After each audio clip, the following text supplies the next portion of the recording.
Yeah. Back getting after it. I'm Danger Ben White, joined with Eddie Gonzalez, Fast Eddie Gonzalez, and we have a friend here today. We have a no Brad Davis, but we have a Tory Jelinek. That's right, cracking open one of those Rainiers. Rana Bears. The Rainiers. Yeah, we've been out for a while. A lot has changed, huh? Yeah. Brad's picking up his 240 down in California from Mr. Dylan Hughes. He's going to be known as that guy that bought his car from Dylan Hughes. Right? What an asshole, eh? Because, I just mopped the floor with him in our bros before pros thing. And so he's like, well, screw this Lexus. I don't want to play with that anymore. Goes and buys the Pro 2 starter pack. But, we can make fun of him, but I'm fucking stoked. Yeah, me too. It's going to be a big year for me, too. And, we got Mr. Tory here. We'll talk about me and Brad or me and Ben later, but tell us a little bit about yourself, man. Who the fuck are you? What gives you the right to be here? I'll start with the fact I think Brad bought Dylan's car because I finished higher than him in the standings, so I think he got beat by a except for Eddie. Eddie was the only one who finished. Oh wait, I did finish higher than Eddie. Barely too, by 1 point, I think. Hey, whatever, what it's baby. It's and a mile. But you competed in every single round. Oh, I knew that was here coming. Here we go. Jeez. Yeah, you got me by 1 point, and I missed round 3 and missed round 4 because I put my car into the wall. Yeah. Sick. Did you battle Tory this year? I did. Very first round. You did. Yep. And so, who won that battle? I sure did. Yep. And then Eddie won. I battled Tory this year, and I had the 6-pack of beer that says I won. So should we change his name to Owen? Owen? Oh my yeah. God. Damn. That's Jesus. it. Damn. All right. Anyways, enough talking about you guys. I'm the guest here. Yeah. Tell us about your Rainier. Oh, okay. Take it over, bud. Go for it. No. How'd you get started, man? What's I remember starting, and then I was like, dude, you got to start drifting. And then so you were actually one of the bigger contributors. You and Aaron for sure. Aaron who? Aaron Ram, double A Ram. We name dropped him on here. Right.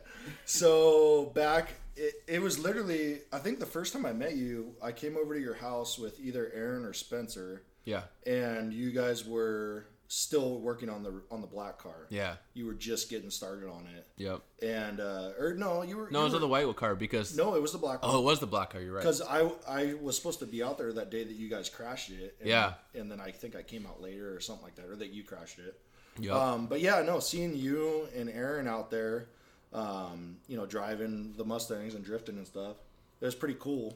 And I've always been into Mustangs, obviously, from back in the day. Because of Aaron, we worked at Les Schwab together, and we would go out, drive on the streets and drift some corners here and there, and, I never did anything on the track. And then I started taking my car to Pacific Raceways and doing the whole road course thing. So that's kind of how I got into the driving aspect of stuff, and that was probably back 10, 12 years ago, just out of high school.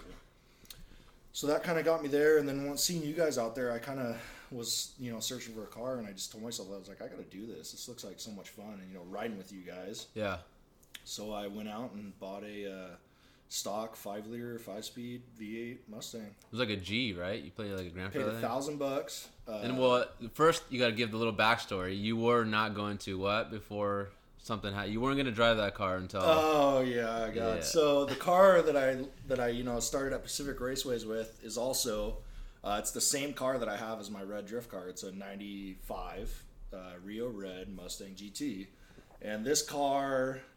Let's see, what's the date? We're end of November right now. Literally on November 11th of this month, it's been a 9-year project. I just hit 9 years to the date when I ripped the motor out of the car and it's ran. So I told myself when I bought this drift car, I was not going to touch it or build it until I finished my other car. Well, come 3 years later of me drifting, I still haven't touched my other car. Well, I touched it a little bit. Well, Tory, wait, that's not the red car that you grassrootsed in, right? No. So you have the 9-year project. Yep. Then you have your red grassroots car. Yep. That is now your Pro-Am car that's winning the Cubic Intours. Yep. Yeah. Yep. Okay. Yep. So I still have the same car. It looks exactly like my drift car. It's just sitting in my garage. And to be fair, I could probably finish. Yeah.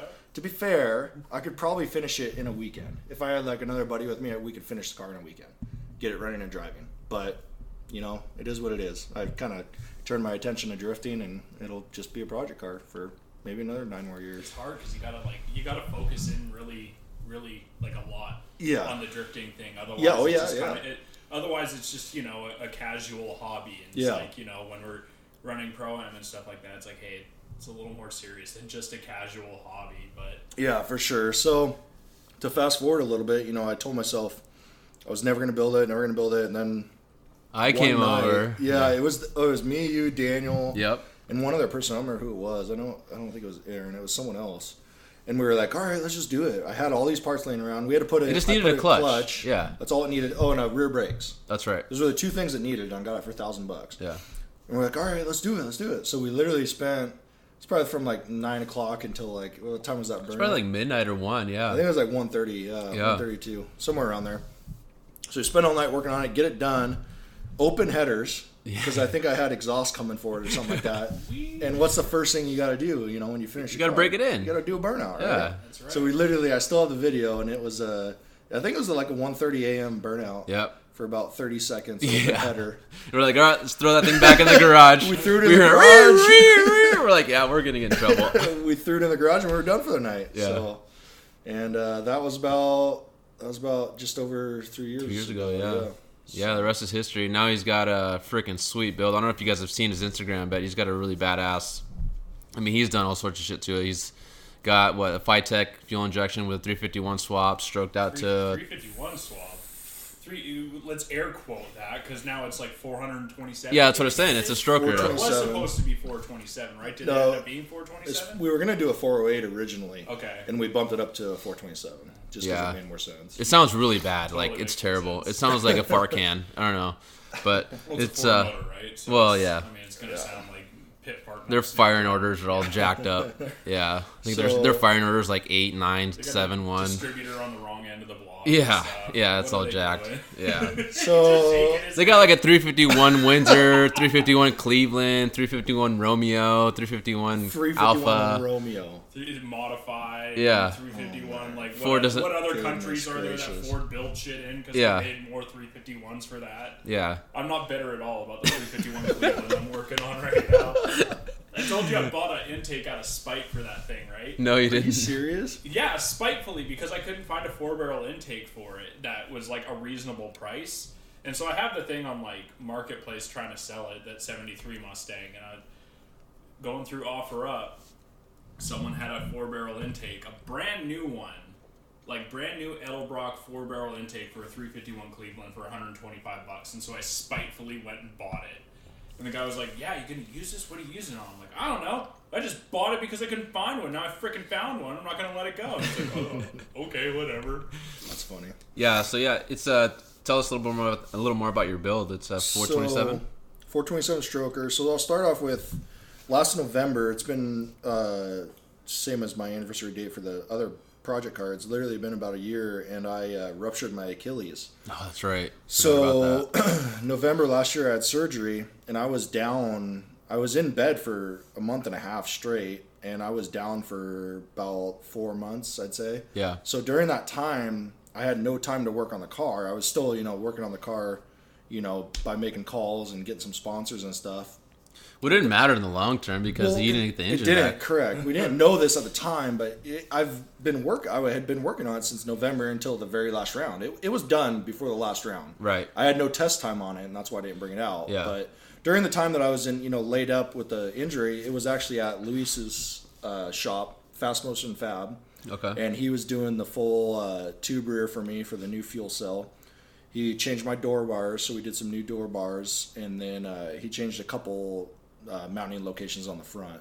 So while it was there, he did all that, and kind of right about the time I was able to start walking again is when I got the car back. And me and Daniel, my buddy Daniel, we were pretty much built the car from the ground up. Yeah. The suspension didn't change. We did a couple different things in the front, Delrin bushings in the control arms, a new rack, a new K-member. I got the sponsorship from Maximum Motorsports, so they allowed me to be able to purchase all that stuff. Nice. New torque arm. So suspension-wise, it didn't really change much. Yeah. New springs in the rear.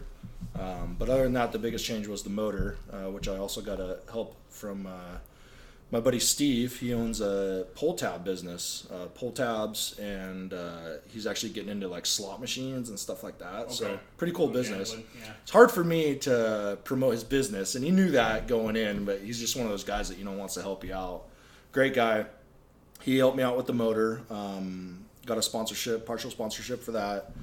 We ended up doing the 427 stroker. It's on, it's got a big old cam. It's got the heads. It's got everything. It's pretty rowdy. Not gonna lie. I didn't spare any change because I'm kind of one of those guys that do it right the first time. And if I could give anybody advice, I would say the same thing to them.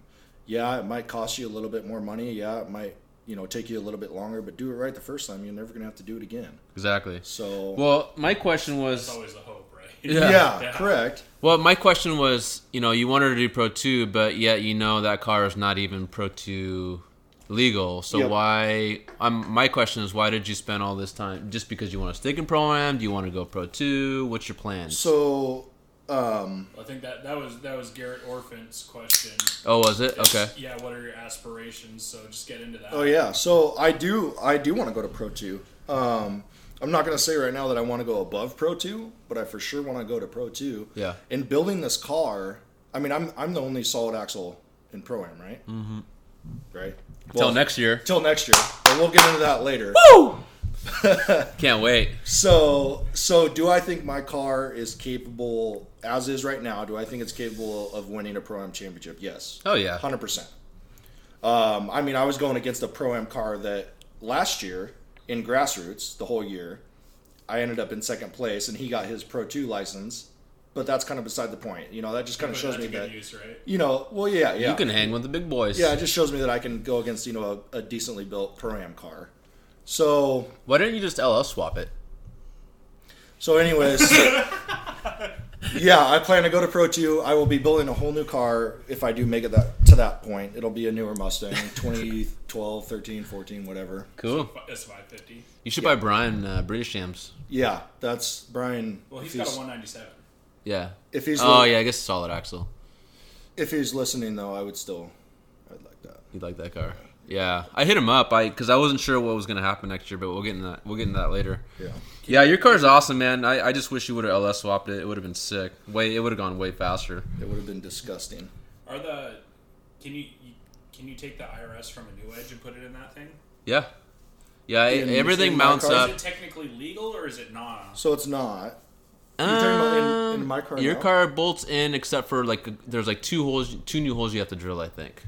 I was looking into it. I thought that I had to put brackets in for my car. There might be one bracket. For the most part, I think I was looking into it because if you take it from like a new edge, a Cobra to a new edge, yeah, it bolts right up. It's a direct okay. bolt on. Yeah. You have to drill a few holes, I think. I looked into it.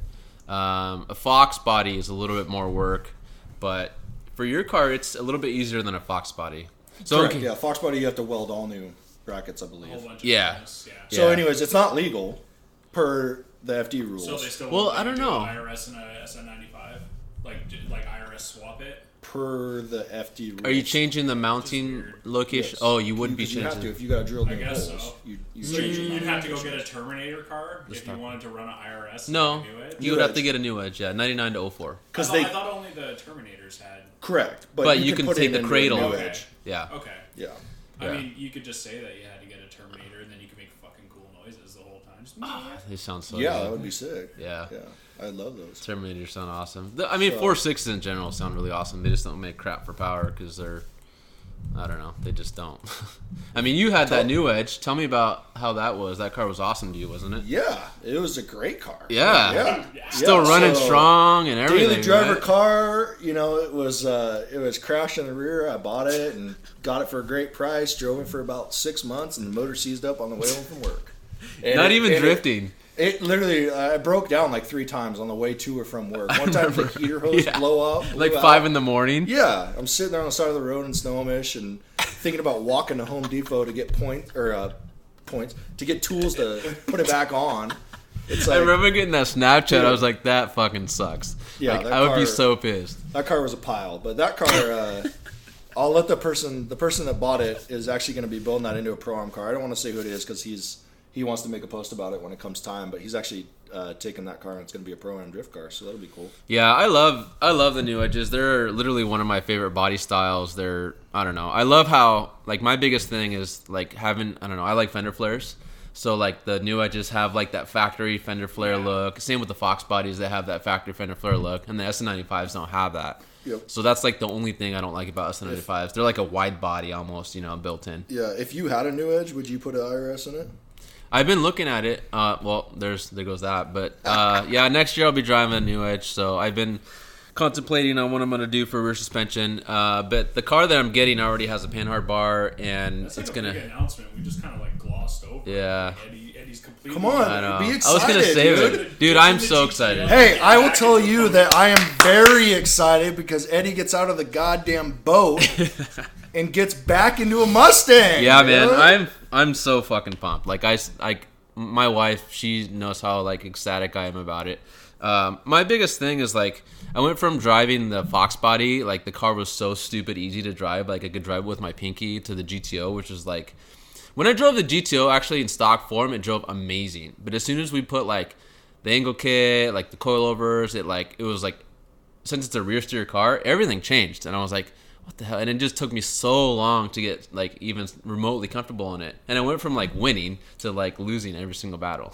It's weird how that, because I mean the Lexus was the same way when it made stock power. Like it was fun to just kind of drive like it was, and then I got crazy with it. And I'm like, this requires a lot of effort and like a lot of like not even like R&D, just like guess and testing, and hopefully that like something works. And like, I mean, I'm at that point now in my car where it's like feeling comfortable. Does it drive good? Like, yes. See, that's really what I'm worried about, because I'm at that stage now that you were at. Is I took it out. I've done, let's say, 5 laps in it, and it is. You shredded 900 like linear feet of a fucking belt. A belt, yeah. I've gone through 6. I've done More 6 belt laps than tire. and 4 belts, 4 serpentine belts. We think we got that issue fixed, but just feeling the power and the steering, everything is 100% different. It's not the same old red car that I could jump in and go door to door with anybody that drives. Yeah. So what's different about the steering exactly? We changed the whole steering column, so that is it tighter? It's tighter. So before, with the Mustangs on a stock column, you can turn it probably almost an inch, and the wheel doesn't even turn. Yeah. So now you turn it 1/8 of an inch, and the wheel's turning. It's crisp. It's ready to roll. Yeah. It's like, let's do shit. Yeah. So one of the other issues that I keep having, though, is my power steering. It just doesn't seem right. So I want to get rid of the stock power steering, which Eddie, that they leak like no other. But their power steering pumps are awesome. Like, it might leak. It's a good pump, yeah. But I am sick of how it leaks, and we're just getting rid of that and going with like a Jones or a KRC. Okay. Yep. Circle track type pump. You guys, did you ever post that video of you testing it out on the track? There's a video out there. Put it out. You should put it out. You guys should hear, like, if you guys can watch it or put it out so people can watch it. Yeah. But the car literally, like, Tory's so used to, like, having no power. So, like, when he switched to this engine, it was like, you can hear him just like, run. Run. Like, he wasn't even like, we wanted to hear the car. Yeah, we're all in a group chat. And so he's, like, posting the videos to the group chat first. And, like, we're sitting there. And it's like, I mean, with the size of the cam in there, it can't make power until, like, at least 3,000 RPM. Yeah, about 3,000. And we're like, just sitting there, like, let it fucking eat, Yeah. dude. Yeah. Let it eat. So it doesn't. Yeah. Let that bitch sing and those 2 things. Yeah. It doesn't help that I'm used to having that much power. So my tires were at like 35 pounds, Yeah. and they were brand new tires and stuff. But I have a lot of dialing in to do. Just That's like for no sure. grip whatsoever. Yeah. Yeah. I was just going crazy. I was just like, I was like, I just want to hear it scream. Like, I just want to hear limiter just because it literally sounds really good. That's one thing I do love about Ford, is they sound amazing. They just have like that distinct sound. Well, they're throatier. Like all the engines seem like they're throatier. Like, I mean, you Yeah, look at the LS motors and they're all like raspy, and it's like, that's not my favorite thing. Like, I want that throaty sound. Yeah, well, it's because I was reading up about it actually this week, and it's because the firing order, the number 1 firing order is on the passenger side instead of the driver's side. So I guess that makes a difference. Oh yeah. So that's what I was reading about Ford engines, is that they just have that distinct sound because the number 1 firing order is on the passenger side. So that makes sense. But yeah, a good cammed out LS sounds pretty fucking awesome too. I'm trying to figure out what to do for exhaust, because right now I just have the H pipe, and then it ends there. So technically, it's just fully straight pipe right now. Yeah, you just got to get it to go beyond the rear axle. Yeah. Have it go. Don't dump it though. Well, the thing is, right now I have 2 mufflers that'll bolt right up with 45-degree dumps. No, I don't do 44s. I don't know. I'm not a fan of Flowmasters. I want to just leave it. To be honest with you, because it sounds amazing. I would leave it. His is straight pipe. Oh, yeah. I know. I need the 5th. Mine's straight pipe. Yeah, but it sounds like a race car. When did they remember when they tried to get us for that 2 years ago? 3 years that's ago? over. With the sound with Johnny out there. Have we dined them out about that? No. Have we dropped dime on what they were doing? No. Okay, so allegedly they had a phone app. Okay. Yeah. And so that's how they were checking the decibels. Yeah, and everything was under 100. And allegedly, it would only read to 95 decibels. Yep. And so they had the lines marked out, like the 100 feet, and so they'd just be like, yeah, rack them pipes. So you'd rack them out, and no matter what, the highest it would read was 95. So you're good. Yeah. Who had that? Everyone's good. That was Lupe. Huh? That was Lupe. Yeah, that was before, because when Johnny was out there doing it, like it was like 2 years ago or 3 years ago. The track actually has an actual decibel meter, because they use it for the derbies, the truck derbies and the car derbies, for best appearing car or truck. They use the sound meter to determine who wins that, because it's a cash prize. Yeah, for the crowd. So the track has one, and they were using it to try to measure our decibel of the exhaust, but nothing came of it, because obviously in the rules it's supposed to be under 95, right? Yeah. Something like that. Yeah. Whatever. Wink, wink. Yeah. Nudge. We're never gonna get tech for it. Kevin's never gonna tech us. So. No. Screw it. Thanks, Kevin. We love you. Yeah. Well, Kevin, you're the best. I had mufflers on the car, and everyone's like, your car sounds like shit. And I'm like, well, it sounds good. They're like, yeah, for a street car. Yeah. It's a race car. And I'm like, yeah, sawzall, blah, blah. Done. Yeah. No, it's, I ended up, because, they got me, Johnny got me for it. That was at the time I had like an H pipe in my car. I hated the way it sounded. So I ended up just going. On which, the Mustang or the Go? The GTO, the Go. I went. You're a fucking nerd about how your car sounds. Oh, dude. How many mufflers did you go through on the Fox Squad? Too fucking many. Right? Like, I went from these SOP loudmouth ones that sounded like a motorcycle to like these knockoff, like super quiet ones. And these quiet ones that I put on, I was driving down the freeway and the fucker just boom exploded open down the freeway. Did you get it like had. Oh, yeah. Yes. Yes. I buy all my shit off eBay. Yeah, we know. And so then I got these other ones that are called Jones mufflers. Those were off eBay also. They're single chamber, and I had those on for a little bit. I hated how those sounded, so then I put Magnaflows that Aaron Ram gave me, and those actually sounded good. Yeah, so I kept those on for a while. But I had an H pipe, and the H pipe, I don't think it sounds as good as the X pipe for some reason. It's weird. Different sound. Yeah.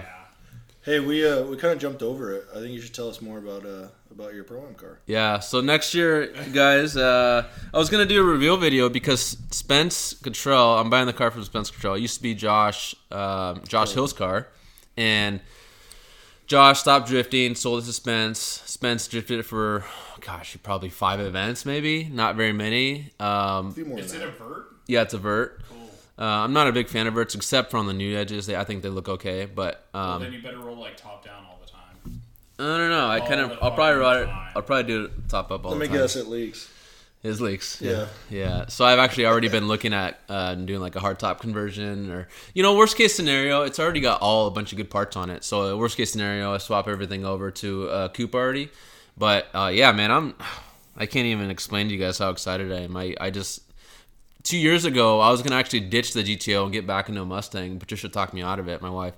And after the first year. It was after the first year, yep, 2017. Yep, because I was having troubles with the steering. Now, I got it dialed in, but I ended up just, working it out. And I got it, to a point where I was comfortable driving it. But yeah, rear steer cars suck, in case you guys were wondering. You haven't made your opinions felt about it. I feel like you're still trying to sell the car, so you might not want to. No. It's over. I started parting it out last night. I was up till 2:30. Because the thing is, here's the thing. Every time I sell something or a car like that, somebody's gonna be like, "Well, this doesn't work. Well, this doesn't work," and like, I'm just over that crap. I don't want to have to deal with somebody coming back to me and telling them, they just don't get that you're buying a race car. Like, you're gonna have to work on it. Give them that 30 warranty. Yeah. The 30 seconds or 30 feet. Yeah. Is fucking yours. Yeah. It doesn't matter. Like, no matter what you say, dude. Like, they'll always be mad about something. Yeah. So. Have you sold stuff yet? There's some stuff already spoken for. Ben's buddy wanted the transmission. If not, there's like 3 more people in line that wanted it. I'm gonna keep the engine because, you guys can use your imagination. So yeah, if you got a deal for it, if you got an offer for it, you'd sell it. Maybe. I don't know, man. I really. I'll just say it right now. If Eddie puts a goddamn fucking LS motor in his Mustang, he will never be able to use my lift. I'm okay with that. I'm okay with that. You can take I'll put a lift in here. Ass all the way down to Brad's house in Boston. I'm actually going to put a lift in here, believe it or not. I saw Shane Cannon put a lift in his house. I'm going to do it here. You can do that now. He's got a tall bay. Yeah, I'll just get the max jack. It only goes like 4 feet, but it's still better than. Gets your wheels up here. Yeah. Gets your wheels at like chest. Exactly. Hey, that's all I need. Congrats to Eddie for purchasing this house. A real car. Awesome, dude. Oh, thanks, man. Eddie's a homeowner. Yeah. Second homeowner. It's our second house. So yeah, we just closed on Thursday. I'm super pumped. Super at ease. We're having a baby in February, so it's just nice not have to deal with moving and all that crap. So this house is sick. I love the view. It fits our family really nice, and having you guys over. I love having people over here. Got a pool table.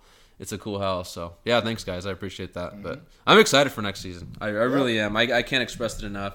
I've been wanting to get back into Mustang for like 3 years. So, this Mustang that you're purchasing, is it Pro-Am legal? It will be. Yep. He's actually being really generous. He's gonna finish the cage, make it Pro-Am legal. Okay. Spencer's an awesome guy. Super good dude. I mean, Spencer's an old guy. Well, he hangs out at Park, right? Like, yeah. Does he work at Park, or is he just kind of like kick around? Well, so he used to live in Oregon. He still does. He moved back. Well, no. He used to live in Oregon. Yep. So he was always, down there at Park. Okay.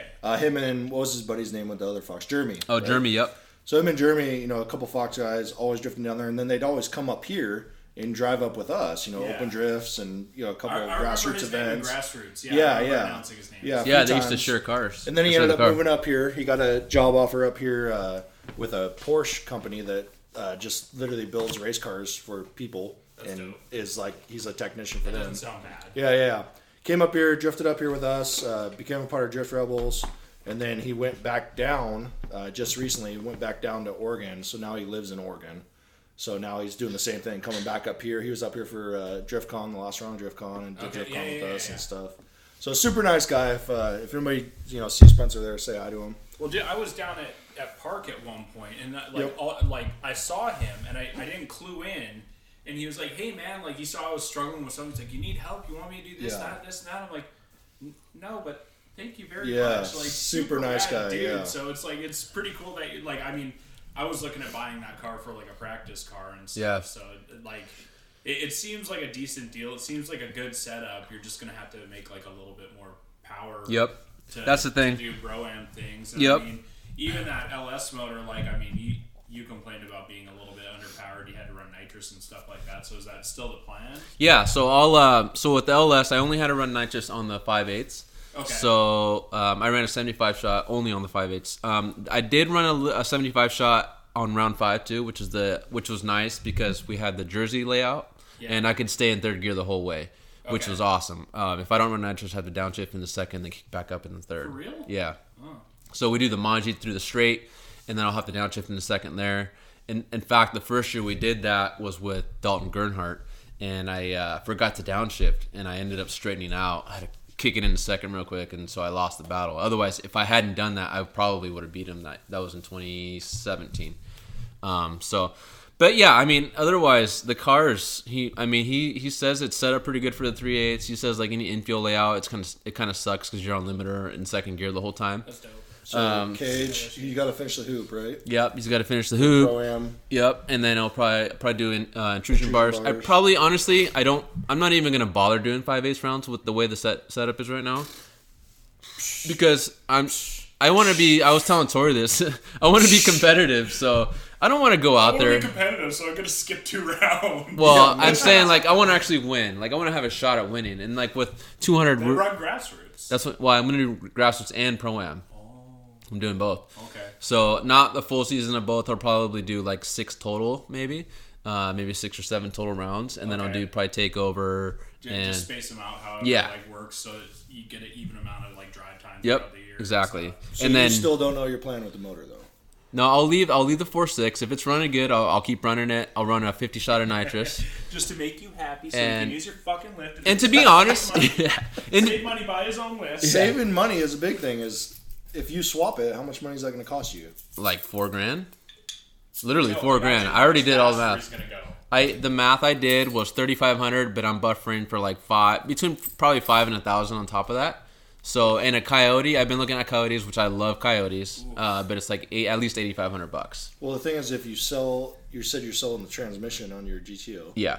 So you would do a bell housing and convert the. Yep, you can get a QuickTime bell housing. Is it a 245 that he has? I'll use a 330. Or no, he put a 3650. Yeah, he put a 3650. So you can go to Handline Motorsports and they make a sick ass adapter plate that bolts on. It's an external bell housing, which is badass. So I'll get that, throw it on. The only thing I got to figure out is if I'm going to go cable or if I'm going to use hydraulic, which I prefer hydraulic. I want to do hydraulic 100%. Use the McLeod system that I have on my red car. That's what I probably will do. It actually is a pretty cool system. It just converts your cable. Did you use an external slave or internal? Yeah, external? Yeah. Oh, okay. It's right off the firewall adjuster. Yeah. It literally comes right off. It's super nice. So you'd rather use that over a hydraulic throwout bearing? It's hydraulic. No, it's hydraulic. So it converts. No, it's not a hydraulic throwout bearing. Oh, no, not a hydraulic. Mine is. Yeah, mine is because I have the GeForce GSR. Okay. So I got to put, Oh, okay. Sorry. I we're in the fucking presence of royalty. Honestly, if I had a chance to buy a Muncie or I did have a Jericho at once, I should have never sold it. I would have ran either of those. Right. Yeah. I don't understand why more people don't use the T10s and Muncies. T10s, Muncie, Jericho. Jericho's a side shift though, right? It's linkage. Just like the Muncie. I thought Jericho was top shift. No, side shift. Super T10s, side shift. Yeah. The older T10s are top shift, but those are like super old school. But I don't know why anybody doesn't use them. You can get a used Jericho or Muncie for $1,500. Like ready to rock. Yes. Like I paid $1,000 twice, so $2,000 total for 2 transmissions with bell housings and clutches and shifters. Yes. So I guess for most people, a bell housing would be their issue, finding a bell housing to mount up to their motor. But you guys got to understand is that 600, 700 horsepower, you're fine. Okay, so here's the thing. Like Jay-Z's, right? They put GSRs behind them. Mm-hmm. Same the bell GSR housing. Bolt pattern, the full bolt, so you're right. 4-bolt pattern that goes into the bell it's housing, not that hard to find same them. as Muncie, same as T10. So it's just like, hey, if you can bolt a GSR behind your motor, you can bolt a T10 behind it. Yeah. And you're going to pay like 1/5 to 1/8 the price. Yeah. It's like all these guys I see I guess some of them probably drift their street cars, but all these guys that have like the KA Transes and like the SR20 Trans, whatever it is. I don't know if it's the same one. But they were always blowing up transmissions. Like, what did Kevin have that he kept blowing up? Walsh? Walsh has a Z32 Trans, which are pretty stout, but I mean, when you have to clutch kick as much as you do, and you're making like 450, 500 horse at SR, like it's going to break shit. Yeah, so $1,500, you can have an old school circuit track transmission in there and be able to hold all the power.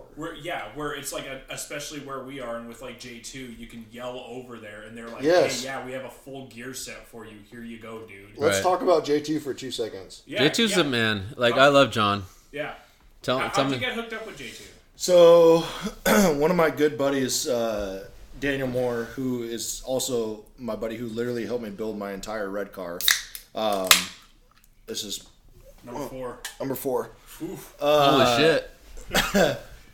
Yeah, so anyways, my buddy Daniel Moore, he drives super late models at the track, and about 7 years ago, we went to high school together, but we didn't really know each other, and we went to a buddy of ours bachelor party in Moses Lake, and me and him kind of connected. We're like, oh, dude, no way. He grew up literally less than a mile away from my house. Daniel did. Oh, really? And I had no idea. I mean, he was a year older than me, so I knew who he was. Yeah. But anyways, he drives a super late model at the track. We connected at Moses Lake that time. He's like, hey, come on out. You know, we could always do another hand at the track. Well, he drives a super late model that is sponsored by Grocery Outlet. Grocery Outlet is owned by John and Jamie Haynes. They also own J2 Racing. So I came out to the track and started pit crewing for him, helping him out, and that's how I met John.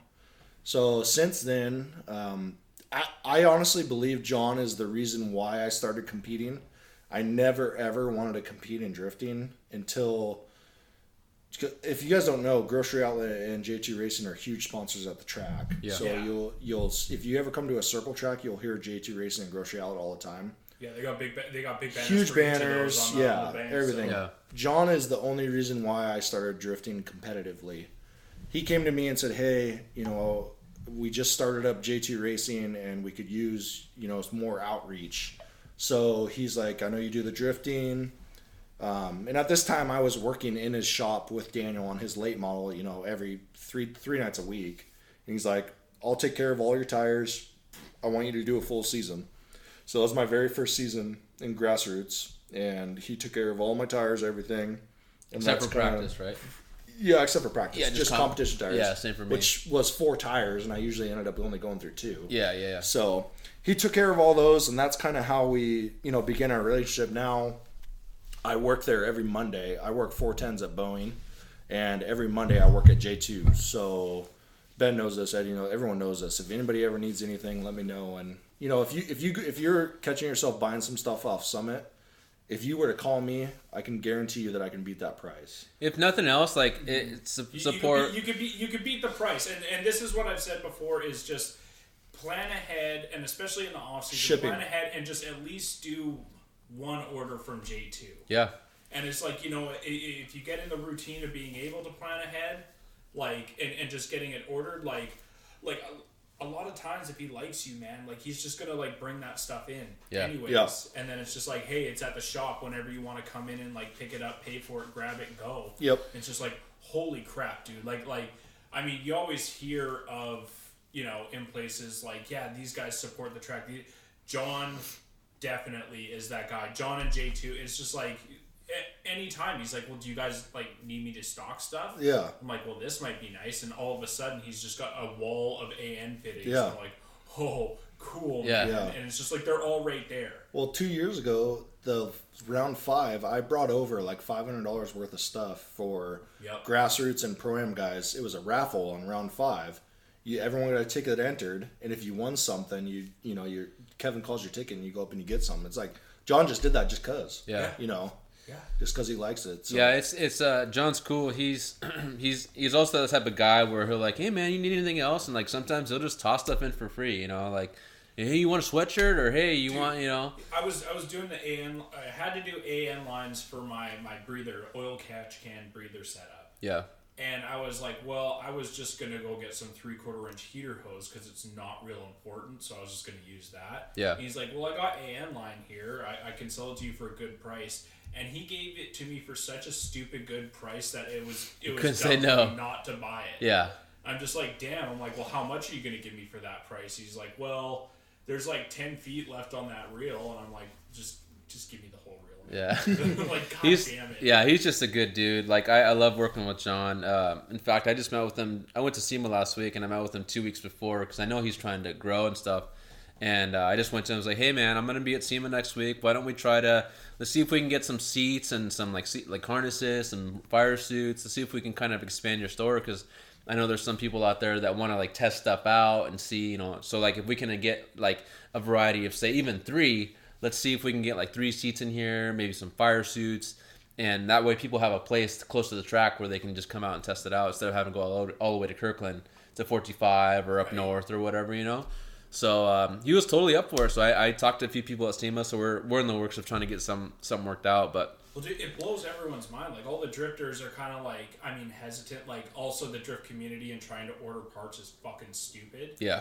So like they end up showing up there and they're like, hey, like, I want these parts. It's like, yeah, they're on the wall. And they're like, holy crap. Like, it blows all their minds when they first go in there. It's crazy. Like, hey, this is the way that part shopping for a car should be. Like, yeah. It's crazy 100%. how small like his little shop is and like how much stuff he stocks in there. In. But he knows exactly where everything is. Dude, it's like a pawn shop on 99 or something. Yeah. I say that in the lightest way possible. Just It's packed. There's stuff stacked on top of stuff, but it's just like it's all good stuff, and you go back there, and it's like dude's got crankshaft pulley bolts. Yeah. For like Random. LS motors, just sitting on there. Literally on random shelf. stuff. And it's just like everything that you need to put like an LS motor, like stuff that would break, like it's all sitting on the shelf. Yeah, well, I talked to him about like expanding. If he could expand like towards into the shop, kind of in towards the bathroom there. If you guys haven't been there, me and Tori are talking, but toward into the shop, and then kind of making like half of it like race seats, fire suits, a little bit of helmets. expand it. Yeah. So you can kind of like sit there and try stuff out, and then keep the other side for fittings and all that stuff. But you go in there, you're helping a local business out. He's he really likes to help people out. He's just a good dude all around. Just one order at least. Yeah. One order a year. Just go through them, and it's Message me. Let me know. Yeah, I can make Tory. That's all I ever do. Yeah. I just take care of it. Yeah. I work for him on Mondays. The biggest reason because one, he's a sponsor and he helps me out so much. So I help him out on Mondays. But I feel like I should do that on like Saturdays or Sundays for him. hey, I would love to. You never know. I mean, you could. I'm sure he'll help you out. He's got that tow truck too. I wanted He to talk does. to him. He has a tow truck. He's actually make sure he's getting that 100% fixed right now, and needs new tires and some clutch work. He's actually having Daniel do that. So okay. Anyways, he's a great guy. Just let me know if you guys need anything. I can make lines too, high pressure lines. That's what I've been doing recently. Sweet. So Brake lines too. Brake lines right now. Hard lines also. No hard lines. Just We're soft all lines. AN stuff. Okay. So Dash 3 stuff, I actually just made, I'm sure Joe doesn't care, but for Joe Lynn's Pro 2 car, I just made all of his brake lines. He's doing no hard lines. Nice. All AN lines, super easy, accessible, pretty cool. That's awesome. Pretty cool job I got to do, so that car is going to be nuts. I just saw it the other night. Yeah, I was kind of Did you confused. go look at it? Yeah, I was At his down over house? there. Yeah, it's at Travis's shop, and it's It's the homage there. Yeah, it's ridiculous. Like I saw it I'm upside so down. excited for that guy. Yeah, me too. I saw it upside down in that Instagram picture that he posted, but that's where I got those like 73 Mustangs. It's from Yep. Travis's house. oh, did you really? Yeah. That's I hilarious. pulled them out of bushes there. But, That's hilarious. Yeah, as I was there, I was like looking at Joe's car, and I'm like, because Joe's a smart dude, and he's very quiet for the most part, but he's one of the funniest dudes ever, and he's a very intelligent person. And Crazy smart. everything looks very well thought out on that car. Yeah. I'm just like, yeah, this is gonna be cool. I want to see this thing. Yeah, I'm excited for that guy. He's gonna go big places, I think. Yeah, he's a good driver, man. He's like super consistent. Like I've just always lost against him, and it always drive me crazy. I was in the GTO. You can blame everything on that for Yeah. the past 3 years. I got a good story about Joe. So Well, hold on. Before we go there, I want to say Okay. one Tell me thing the story. because keep your story in mind. that's all right. I'll keep him. It's not my what I'm gonna say is not super important, but I do remember when you were talking about J2, and like I was so confused because like John had given me a card. And he gave me a decal for J2 when he first sponsored me. It was my first year of competing, or second year competing in grass roots. I was like, what is J2? Like, what does J2 stand for? Like, because I thought I was going to be sponsored by Grocery Outlet. Yeah. Because my neighbor had told me to go talk to John because she would have their dog groomed or whatever by him. Oh yeah, because I remember because you asked me about him because I was there. Yeah, And yeah. I wasn't you were trying like, to- you didn't really know him or anything. Well, I did, but I wasn't trying to step on anybody's toes. Like I felt like with working with Daniel. You're a all good that guy stuff. like that too. Yeah, I remember don't with like wanna- Triangle. I don't want to, he's a piece of shit. create any bad bridges. Well, other than like always So- talking shit about me on group chat, you're Well, yeah, always making always. fun of me, you I do. bastard. I Why you always deleted- gotta do You that? start- You start trouble. I deleted Facebook, but hey, did you guys see that on Facebook? Anyways, we're not gonna get into Fucker. that. So, I'm gonna put my finger up your butthole and see how you like it, Dingleberry. so yeah, I didn't want to step on anyone's toes, but I told you who the owner was because you'd asked me. You're like, "Who's the owner?" And I was like, oh, "Okay, so he also owns Grocery Outlet, and that's it's John Haynes." Mm-hmm. But yeah, so the J2 stands for John and Jamie. and Jamie Haynes. Yeah. Jamie is John's wife. Gotcha. Yeah. Tell us the story. You remember the story? Yeah. So good, funny story with Joe. So last year, do you guys remember on round 5, DriftCon, they did the grassroots versus Pro-Am? Yes. Yeah, so they took 5 grassroots guys versus 5 pro. This was my whole plan. You were in it. I planned this shit. No, I had to announce it. You announced it. I announced it. Was Eddie in it? Eddie wasn't in it. You were giving me shit because I didn't want to do it. Because you didn't want to do it. Yeah. Because, GTO, great car, doesn't want to be anybody. Yeah. Whatever, fuck you guys. So I got paired up against Joe Lynn. Joe was... And you were in Cole's car, right? Was it Cole's car? Was I? Oh, you're right, it was. Cole Wolfer's car. Yes, because my car technically blew up. Yeah. Ford problems. It didn't blow up, but it was literally knocking, and we ripped the motor out. Anyways. No, it blew up. No. It was still running. Remember, I ran the whole day with a knocking? Oh, that's right. Because you had just done the 351 swap. Yeah. That's right. I was thinking of when you blew. It was 3 or 4 events with the 351 swap. I was thinking of the 302 that you blew up with the Correct. That was after round 1. Yeah. Okay. You're right. So I got Joe Lynn, and we're the last battle because I'm like the top grassroots guy versus the top pro-am guy, whatever. So we go, and I believe we had already won. Grassroots had already won it. Yeah. But we were still the last battle. So we go, and I'm trying as hard as I can. I'm in this car that I've never driven before, and let me tell you guys this: the steering wheel. Oh, yeah, it was offset. Cole, I love you, buddy, but the steering wheel was an inch to the left of center of my body. That's how my box was. I'm sitting down and I'm steering with my arms an inch to the left. And it is the most annoying thing I've ever had to deal with in my life. Oh, okay? That's funny. So I go against Joe, and we do the cageless layout, the infield. Great run. Somehow I was able to stay on him, blah, blah, blah, and, it was great. And I obviously thought I was going to lose because I'm going against Joe. It ended up being a one more time, right? So I'm like, okay, cool. So just do the same thing, get as close as I can. One more time, Joe fucking flips a switch and says, fuck you, okay? And he just hammers down, and the dude just takes off. Like, absolutely takes off. He was in his 240, the JZ. In his JZ. I'm like, what the fuck? Does he have nitrous or something?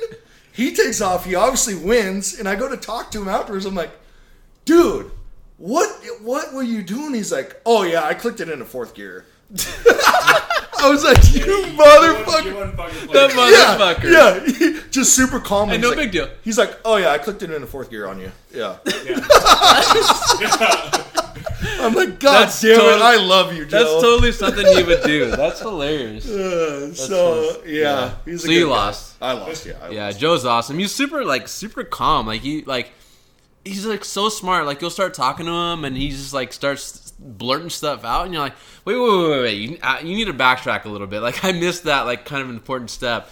And he just makes it because you'll be like, my car's doing this, and this. He goes, what's your rear toe set at? That's it exactly. has nothing to do with anything that you're talking about. You're like, my car misfires when I'm in 4th gear at 3/4 long. He's like, your rear toe's fucked. Fix that shit. And you're like, wait, fucking what? Yeah. Showing up your rear toe will be all goofy. And he's just like, yeah, I fucking knew it. It's like, because did you do that? Did you fuck my shit up just so you could say that or what? Because I remember you saying, I remember you were talking to me about him, and you were saying, you need to hit up Joe Lynn because he's like a suspension wizard. I was like, I never thought of him like that, but okay. I hit him up, and then he started asking me questions. I was like, I have no idea what you're talking about. Where's your instance? Yeah, he was asking me questions. I don't know what that means.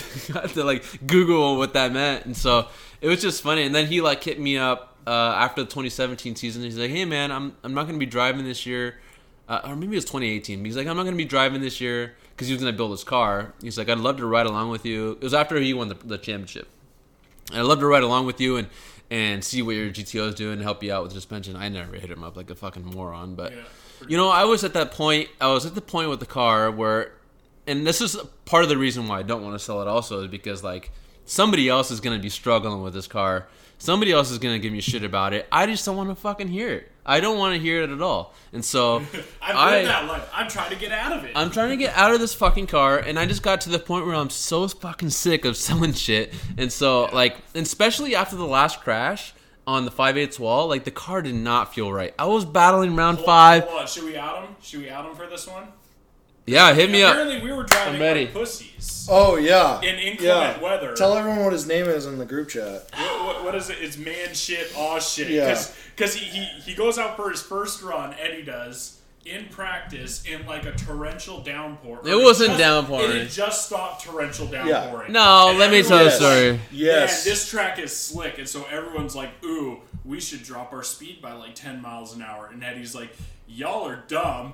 I'm going to go 5 miles an hour faster. I ain't scared. I ain't scared. Yeah, you should have been, because you got halfway through the bank and you went ass to mouth. Dude, this is what happened. So I went like, okay, I usually use the run up as a kind of a feeler, right? So like, I went up first, second, dry. third. It was totally dry, completely dry, no problem. I was like, okay, bank should be fine, right? No, go in, clutch kick, feels good. I start working my way up towards the top. Soon as I hit that white line on top, that one spot. boom! There's that one spot on the 5/8 bank that like right at the apex of it. Like I don't know if it like levels out real quick or does something, but it'll suck your car up like 2 feet. It happened to me. It happened to me in practice I too. watched it happen to you. Oh, you watched it to me during our round. Yeah. And like a fucking moron, I was like, I grabbed handbrake. I should have just laid into it because what happened? Yeah. And so what happened was I was going, and all of a sudden the back end just kind of stepped out. I was like, oh shit, I'm going into the wall. So I grabbed handbrake and I kept kind of trying to steer out of it, and it just kind of it takes your inertia, just carried right into the wall. That's what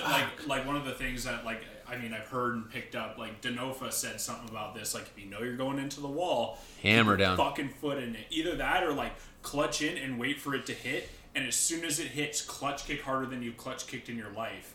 And it'll like kind of do like some wavy thing, but it'll save you from going ass to mouth. What's the crazy thing is that like I even was analyzing this in my head before the run up. I was like, okay, if I start going up, and the reason I did that was because I remember 2 years ago, JR was in Orlando. He did the exact same thing. He started going in, he was going up towards the wall, and he was going up, and he kind of handbraked out of it. He just like made it look easy. He just kind of just massaged it out of it, and he saved it. Makes a lot more traction than yours. Yeah, and he has way more lateral grip than I do. Well, so you he was also able. got to remember that Orlando is shorter than our 3/8. It's way steeper. More banked. Yeah, it's way more banked. So he was it, and that's what stuck out to me, and I shouldn't have thought about that because that's what fucked me. If I had laid into it, I would have been fine. Yeah. But hey, lesson learned. You know, I know I'm not scared of the bank. I've hit the wall before that too, and I'm not scared of the fucking wall. I'm not whatsoever. So you should be a little bit scared because like I'm not. End your day real quick. But it's okay. I mean, I love drifting. Like it doesn't bother me to hit the wall. No, I mean you got to know your limitations. But ever since that, I was going back to it. Ever since that, the alignment, I battled the fucking car. Like it's almost like the front got bent in or something. But I looked at it with the naked eye, you can't see it. Yeah, I swapped the subframe. That was a little bit different. So that kind of moved the steering a little bit back, but the alignment was off, but I was riding 2 different kinds of tires. So I was just battling the car left and right. But anyways. Yeah, you had already thrown it in for that car. You're just going to get through the last one. And just I was already done. That was like, but it's funny because my wife was like, okay, you're going to sell the car, so be very careful. That was the 5/8 round. It was raining out. I almost was going to stay home. I was like on the verge of staying home. It was bad. It was nasty out. It was bad. It was super nasty out. And I was on the verge of staying home. I was like, fuck, I'm just going to stay home. And then I was like, no, I can't do that to my sponsors. Like, I was going to go. And then, sure as shit, fucking first run, go ahead and just kaboom. But, yeah, lesson learned. What were you guys going to throw me under the bus for? Just that? Just being an idiot? Yeah, going balls to the wall first run when you didn't need to do that. I know. I should. Yeah, when everyone's running a midline, you're like, high line, fast as possible. I mean, let's get her done. Well, it was the speed that did it because you hit that one spot and then you're boom. But hey, for next time. I mean, you're a more seasoned driver than me, and it's tuition. Right? Whatever. Yeah, it's always tuition. Yeah. It's just like my very first wreck. You know, when I've talked about this before, but my very first Mustang I put into the wall, I kind of learned, and sometimes you have to learn the hard way, right? Did you learn about brakes? Anything that have to do with brakes that day? Oh yeah, I use brakes all the time. We talked about it. Yeah, use brakes all the way around. Yeah. Don't ever just like use front brakes. You need all 4 brakes. I see no issue. Just use front brakes. Unless you're good. Wheel speed gets wicked up. Yeah. Quick. Unless you're real good. Well, and then it was just funny because like before this year, Ben used to give me shit about running a high line. I was like, what the fuck are you talking about? Like, I have pictures of me running the high line. I see pictures of you running like a mid high line. How fired up you still get? And like, it's just like, I was like, I'm going to prove this motherfucker wrong. Like, every time I always put it up into the wall. Because like, I don't know if you guys have seen my Instagram, but there's that video of me with the helmet cam on. And I get so fucking amped up after my end of the mountain. I was like, that's so fucking... Like, being like 75 miles an hour up against that wall. Like, no fucking feeling. And the whole time you're going, ooh, yeah. Ooh, your butt puckered the whole time. Yeah, so I got a question. Can I ask a question? Is that allowed? I don't know. Do we let guests ask questions? So, question and another small question. So, how do you feel about the last Pro-Am season? And what are you going to change this next year? Let's start with you, Ben. Okay, you want to start with me? Yeah. Want to know what I learned? Don't let anyone beat me to the fucking initiation point. Yeah. Never. You thank Mr. Campbell for that. Yeah, that fuck. Well, I should have known because round 1, same round. Yep. Rusecki told me. Rusiecki. Well, I say any word. You say You're Rusecki. Canadian. You're supposed to, Well, I fucking all my vowels just kind of run together. It's fine. So he tells me before our runs, or I think it was even before that. It was like in practice or something. He's like, yeah, no one's gonna beat me to that fucking initiation point. It's a goddamn drag race. And I'm like, oh. So he told you that right before you guys went? So he told me that earlier in the day. I don't think he knew that we're gonna go against each other, and then we ended up going against each other, and then went up against Tyler Campbell and got fucking gapped. Yeah, big time. Went to Gapplebee's, ordered a Gappetizer. Yeah. Like, Jesus Christ. It doesn't help that his car weighs probably 1,500 pounds. Yeah, but it's always take off for first. Like, you could take off before him. I always have... I just fucked that up. Let me spit on that for a second. Eddie, yeah. I'm with Eddie. Anybody that doesn't do this is just stupid, okay? What, get the roll? Yes. Yep. Yeah. If you are following, always jump the start. At least get the momentum. Like, get a little... Yes, at least get rolling. It's hard roll with out. With the like, it legs all out. It is. Start, like, the arm drop. Yeah, it is. Like, JJ's arm drop out there, chase the race, bitch. And he's like, no, like, we need, like, some lights or something. Yeah, that would be nice. Or, like, drop one arm first and then the other, or something. But still, it's not that hard. Yeah, you should always jump the start. Yeah. Always. I mean, it almost didn't work out for you because I tried my fucking best. Yeah. Oh my god, that was so fucking funny. when the round that Eddie wrecked, Tory and I went against each other. Yep. And Tory, I mean, he was in his S197, so making shit for power, and he jumped the line and he jumped it hard. And so now I'm in panic mode because I got to get in front of him. But, like, I'm just wailing on it and having no traction. It's just rain, no traction. So, waka-ga, waka-ga, waka-ga, waka-ga. So eventually I put it in fourth and just kind of roll on it and just gently pass him. But he, like, put this fear of God into me that I'm like, oh, my God, I got to get past this guy. I'm freaking out. I'm like, oh, my God, what am I doing? And then eventually I got in fourth and I'm like, oh, shit, I got to initiate, too. And so, like, Amber did initiate it, but it's like, yeah, no, like, absolutely. Jump the line. Always jump the line unless you're going against Alex Lindsay. Oh God! Oh my God! Let's get like 20. Brad can touch on that next time. That fucker. Alex, we love you, great guy, but fuck, man. God, dude, you're doing 25 miles per hour on the goddamn 5.8. It was so funny. It was so fucking funny because I think it was before his first battle. He was walking around. He goes, I don't know. You guys are fucking crazy. You guys are fucking crazy. Trying to run that high line? Ain't no one running that high line all goddamn day. It's slick as shit up there. You're just going to wad your fucking car up. You shouldn't be on that high line.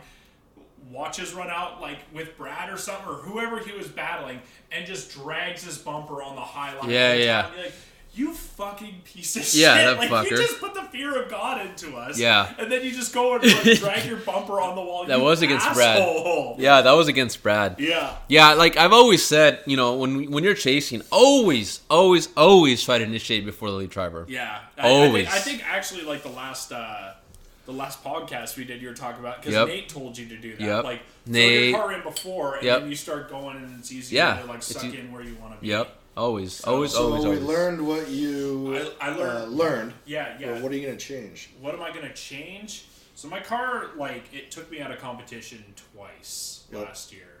So I'm going to try and I'm going to upgrade my ignition. I'm going to change, because I have the Muncie, I'm going to change the setup because right now I have a remote shifter setup. Correct. So... Is it just an actual shifter setup, or did you kind of make your own? I made my own. Yeah. But it makes it really numb feeling to where the gears are. So I don't like it. So what I'm going to do is I'm going to change it to it's like a pedestal mount with straight rods. Yep. And so it makes it so like I'm actually like the shift handle that I'm using will be the actual shifter. Yeah. Instead of being like a remote setup with a rod in between and hoping for the best. Yeah. So I'm doing that, and then I'm going to also upgrade my ignition because that fucked me hard last year when I went against Pat Fontaine. It just stopped working, and I've tried to talk. I'm not going to drag the company under the bus, but I tried to talk to them like, look, man, like this isn't working, and they're like, honestly, we don't know what to tell you. Because it's an anomaly, and I've tried two, and it's still not working for some reason. Wait, what's not working? It's the module inside my distributor. Because I have a stock GM HEI distributor, and so I was trying to use aftermarket modules that have a rev limiter in them. I see. And when it works great. Like it fires really nicely and stuff like that. So you've never had you don't have a box. I don't have a box, so I'm gonna go get like a 6AL and run that and do a little bit better with that. And otherwise. Which I told you to go to J2 because we have like 5 of them. Yeah, you're correct. I'm going to go there when I have that money to spend. Yeah. How many of those MSD boxes did you go through before you got your car to fire up? Yeah, we can touch on that real quick. Okay. Yeah, it'll be quick. China boxes. We'll be here like an hour because you went through like 7 of them. It'll be real quick so we can get back to what, my question to you guys. So, yes, I love MSD, but they started making everything in China a couple years ago or whatever. I don't know how long ago, but they started about 3 years making ago in China. Yep. And the box that I have is it's a digital 6AL, exactly what you're looking for, but not digital. The only difference is it doesn't matter. The only difference is setting the rev limiter, the dial or whatever. So with pills or dials. Yeah. So I buy a brand new one, put it in. We go to fire up the car, fires up 4 times, no problem. Go to fire it up the day of my first test day. Have the track rented, ready to go. No ignition, nothing. We bypass it and it runs, but how we bypassed it was not able to go out for me to go out. It wasn't safe, yeah. Right? Okay, send it back. No big deal. I go to O'Reilly's. Somehow, some way, which I didn't know this. Unfortunately, J2, we didn't have it in stock. Could have had it within 3 days, but O'Reilly's had it in stock. Go buy it at O'Reilly's, pay a stupid price, and go to put it in the car. Now, for one, when I opened the box, the packaging, the wrapper that the box itself comes in was open, and I'm like, oh, fuck. Yeah. I just knew it right there. Yeah. Okay? Now, I opened this at the store, and I said, hey, if this doesn't work, can I bring it back? Because this is like a $320 box, whatever. Right. The guy's like, yeah, bring it back if it doesn't work. Go put it in. What do you know? Laid an egg. Yeah. Doesn't work. Yeah. Okay?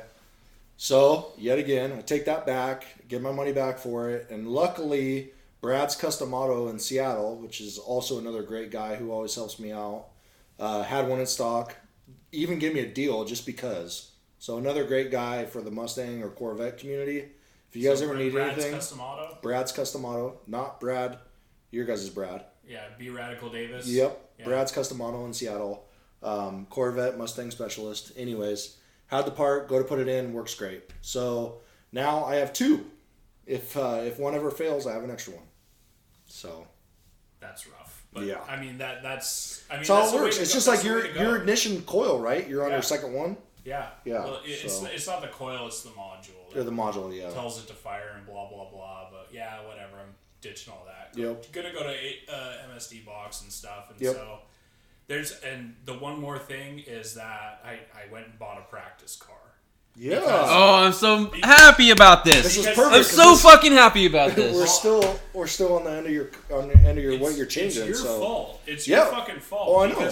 Because in the round that we went against each other, if you didn't spin, you would have had my ass. You yes. had my fucking number. And I'm like, what's the difference between him? Between guys like Shane Cannon, between Tyler Mayer, other guy Tyler Mayer. Yeah, I'm like, what is it? It's like practice cars. Yep. They all have practice cars. They all have shit cars that they're like ready they to don't just care bang about doors in, right? Yeah. And so you don't want to fuck your main bitch up. No. Then it's like, oh, my main bitch is down. I don't have anything. Well, your car looked like a little main bit. Well, your car looked like a practice car in that picture I just posted a couple days ago. Or was that yesterday? Which one? Your IS. It was missing like a left front fender, rear trunk. Well, it rear doesn't bumper. help. So this is one of the reasons. I was practicing with it in the winter last year. Remember when you fucking wrecked it? Yeah. And you just Wenatchee? pulled straight up on the. No, not even then. At Evergreen. At the drive. This motherfucker. I don't know who I told. I was like, one more fucking thing happens with this guy. It was me. It was me because we were pitted right next to each other. You're like, if one more thing happens to this fucking thing, I'm done. I'm pulling it right on the fucking trailer. Like, 5 minutes later, this motherfucker pulls in right next to me and pulls right up on the trailer. And I look at the back. 5 miles an hour, catching air going on the trailer. I look at the back of his car and it's gone. The whole rear of Ben's car is gone. That's hilarious. And he is so pissed. I felt so bad. I'm over there trying to help him like tear parts off that are hanging off so he can tow it home without shit falling off on the highway. Yeah, I was ready for it just to fall off. Just like, right there, it dies. just right there shows me why you needed a practice car. Right? So funny. It's just like, fuck, man. Like, I realized why that started happening with that car, and I understand it's because, like, I just neglect it. Yeah. And so it's like, hey, let's not do that. Let's go get something that's, like, you know, I'm ready to beat the crap out of. So, It's what? So powered? What'd you get? What's it powered by?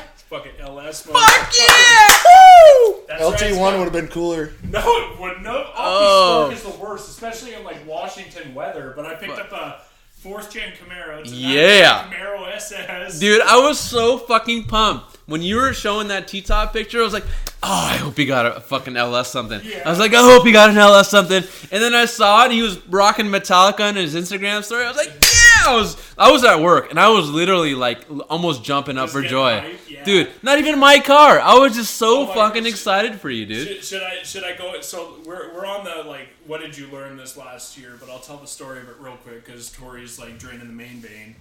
But so I'm like looking at this. I'm looking for practice cars. I'm looking at like 350Zs, G35s, stuff like that. Fox body Mustangs, which I was very close to buying. You almost Mike's you would have bought if he had saw it, right? If Mike's had an angle kit, I would have. Oh, that's right.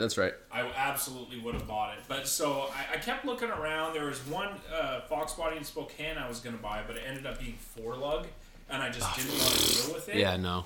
And so I was just like, man, like this sucks. And so I'm like going through my head. I'm like, you know what? Like if next year I want to sell it, then like a Z or G is cool. But then there was this Camaro. Well, no. First, before you saw that Corvette, you saw the Vet. Which one? In Oregon. You saw a Vet down. One? Yeah. Yeah, there was a red Vet in Oregon, but it was way too far south. Like the front end was wrecked, but it was like C5 Corvette. I wish you would have bought that Corvette. Then there's a Corvette locally at a dealer that they want like $5,000 for, but it is a total basket case. I didn't even go look at it. It was a T56? Yeah, it was it's a 6-speed car. They said it needs a clutch.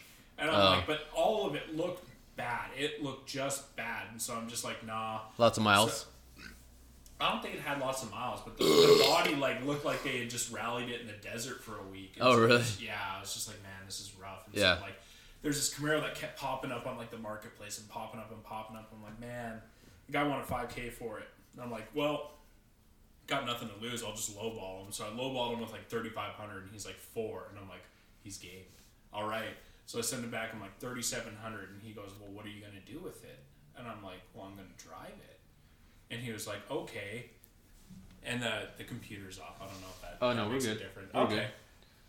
So I'm like, yeah, like, I'm gonna drive it around and stuff like that. He's like, good. Well, everyone who wants to buy it, they want to like tear it apart for the drivetrain and stuff. And I really don't want to see this car meet that. One of those guys. Yeah, and he won't sell it. He won't part it out. He's like you, Tori, a fucking purist. Which is fine. Well, no, that's not a purist thing. You just want to see the car live on and stuff like that. And so I'm like, okay, cool. And so he's up like right at the border, basically. I met him at the Birch Bay water slide parking lot. Okay. And I was there, and it was pitch black, and it's like pitch black on the water pitch black. I hate looking at cars at night. So it's just like, man. And so like I meet him, and he's like, all right, you want to go for a ride? And I'm like, okay, I guess I'll go for a ride then. So like he's driving around, and like wait, he wouldn't let you drive it? Well, he didn't let me drive it at first, and I'm like, did he do a burnout? Yeah. Yeah. No way. Did he really? No way. Oh yeah, dude. This guy was like down to fucking. So he old school or what? Yeah, yeah. He's a pretty cool dude. We're now friends on Facebook and stuff, and we talk about. You gotta get him a ride in it. But solid axle, right? Yeah. It's a 7.5 inch ring gear. Yeah. Oh, Jesus. It's a baby rear diff. So if you weld that, is that gonna still hold? Yeah, it'll be fine. Okay. I'm not bolting slicks on it. Mine's pretty small too. too. Put an 8.8 in it if you want to. Yeah. I think mine's a 7.5. Mine's a 7.5 or 8 in the GTO. What? It's pretty small. Really? Yeah, you're just spinning the tires, dude. Like you're not. As long as you're not making. You're not drag traction, racing. It's fine. Yeah. So I meet the guy. Like he takes me for a ride. He's like, "Well, you want to drive it?" I'm like, "Yeah, I want to drive it." And so like, getting on it, like it drives great, right? But it's still pitch black, and so I can't even see like anything inside the car. I can't see the condition of it. I'm like, but it drives good, runs good, it's all you whatever. know, I'm right? like, that's fine. And so like we go back to the truck that's parked at the water slides with the trailer, and I'm like, well, do you want to load it up here, or do you want to load it up at your house because he had some spare parts for it? He's like, well. Let's load it up at the house. I'm like, yeah, you want ripping it, don't you? He's like, yeah, hell yeah. And so he's going on the back roads, man. He's just fucking wailing on it, going around every corner sideways. And I'm like, that's what I'm gonna do. Hell yeah, that's a great car to buy. Yeah, proof in the pudding, right? Yeah, so, I'm so happy. I get some spare part. Like I have a spare diff for it now and stuff. Cool. So wait, so you got a whole axle then? Mm-hmm. Oh really? Yeah, nice. Yeah, whole axle, dude. It's so fucking funny because I'm looking at it and he's got the axle. I'm like, well, what's that wrapped up? They cut the piece of the floor out where the e-brake cable was like bolted through. They didn't unbolt it. They just cut it out with like a fucking angle grinder. I'm like, yeah, that's fucking cool, dude. All right. So like, I have some spare parts for it, but I started tearing into it, and it's just like. Do you need a e-brake or anything? No. Okay, you got all that stuff. Yeah. Okay. And he's trying to sell you parts. No. I was gonna give it to you for free. If you need anything, man, just hit me up. No, I'm not trying to make. How much stuff for free? I'll give it for free. Ben's like, I need a motor. We already gave you those spacers. I know, but if you need like an so I e-brake, put those spacer adapters on. Sorry, Tori. Yeah. I put Tori's adapters trying to tell me that they're adapters, They and are, we're on our nerd. and No we're cares. and we're on our freaking group chat, and I looked on eBay what it says. It eBay. says spacer adapters, spacers, because they Semantics. are. Okay. I go back and forth on whose team I'm on, and this time I was on Eddie's I'm team. coming from Les boy. Schwab, where we would not install spacers nor adapters. Well, you wouldn't there was even a work on. difference. You wouldn't touch cars. Correct. With them. Yeah, correct. Which is fucking bullshit. Yeah. Because I took my car. I agree too. Dude, I took my car to one once. They started working on it, and they're like, "Well, we can't put your wheels back on. We gotta stop." Yeah. With the spacers, and they put them back on with the spacers, and ran the bitches down, and like galled everything the fuck up. And I'm just like, well, this is why I had the spacers on. Yeah. Don't be dicks. You can have my front with two wheels. I'm not gonna use them. Like Are they 17s? They're 18s. Okay. You can have them. I'm not gonna charge you. Maybe because it's got 18s on it and it's got Corvette wheels on it right now. Okay. And so like I can run the front ones, but the rear I just wanted to be able to run all my spares. Yeah, that's why I which are gave you 5 on those. 114. Right. So that's like, why I gave you those. I fit the most aggressive ones on there with those. It looks sick. The $30 flares. Yeah. And so it's just like it looks awesome. That's what I was gonna suggest. It but looks fine. Like I was looking, there's a full set. There's a full set of Rocket Bunny flares, like the 2 different sellers, front and rear. And I'm like, I could do that, but I've been such a proponent for not putting fucking Rocket Bunny flares on shit that I'd be a hypocrite. So I put ZG flares on it. It was just like, yeah, this would be fun. When's the first debut? I don't know because I still got a the 7th. December 7th. I'm trying to drive my new car on the 7th. Maybe. I was trying to get out sooner. We all 3 of us might as well go because it'll be free. Yeah. Because we'll just do the school, right? Yeah. Yep.